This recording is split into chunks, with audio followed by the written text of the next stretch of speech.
รรมการอนุกรรมการเลขานุการเลือกตั้งระดับชาติได้ลงติดตามเกี่ยวกับบรรยากาศของการหาเสียงเสนอตัวของผู้รับสมัครเลือกตั้งเป็นสมาชิกสภาแห่งชาติสุดที่10และสมาชิกสภาปฏิบัติขันแขวงสุดที่5ที่สโมสรเมืองมหาไซแขวงคำมวน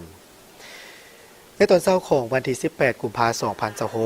ต่างหน้ากรรมการอนุกรรมการเลขานุการเลือกตั้งระดับชาติพร้อมด้วยคณะได้ลงติดตามบรรยากาศของการหาเสียงโฆษณาเสนอตัวของบรรดาท่านผู้รับสมัครเลือกตั้งเป็นสมาชิกสภาแห่งชาติสุดที่10และสมาชิกสภาปฏิบัติขันแขวงสุดที่5อยู่ในสโมสรเมืองมหาไซแขวงคำมวนนำโดยท่านบุญมีพิมพ์สอนประธานสภาปฏิบัติแขวงคำมวนและท่านภูไซสัญญสอนกรรมการศูนย์กลางภาครัฐมนตรีกระทรวงแรงงานและสวัสดิการสังคมผู้รับสมัครเลือกตั้งเป็นสมาชิกสภาแห่งชาติสุดที่10นำเบอร์1อยู่เขตเลือกตั้งที่12แขวงคำมวนท่านมหาไซเมืองมหาไซประกอบมี68บ้าน1จุดสุมมี 8,869 ครอบครัวมีพลเมืองทั้งหมด 42,000 กว่าคนหญิง 21,000 กว่าคน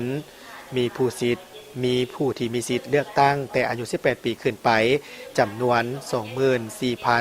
24,765 คนหญิง 12,125 คนแบ่งออกเป็น27จุดบอล27จุดบอลบัตร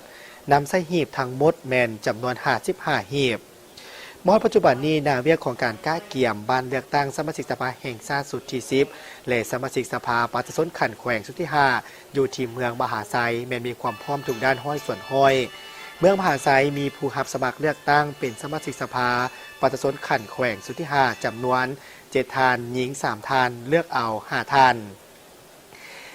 การลงไปติดตามบรรยากาศของการหาเสียงในครั้งนี้แม้นเพื่อเป็นการรับประกันการเลือกตั้งสมาชิกสภาแห่งชาติสุดที่10และสมาชิกสภาปฏิบัติขันแขวงสุดที่5อยู่ทั่วแขวงคำมวนให้ทันกับกำหนดเวลาและบรรลุตามผลสำเร็จ4คาดหมายที่คันเทิงวางไว้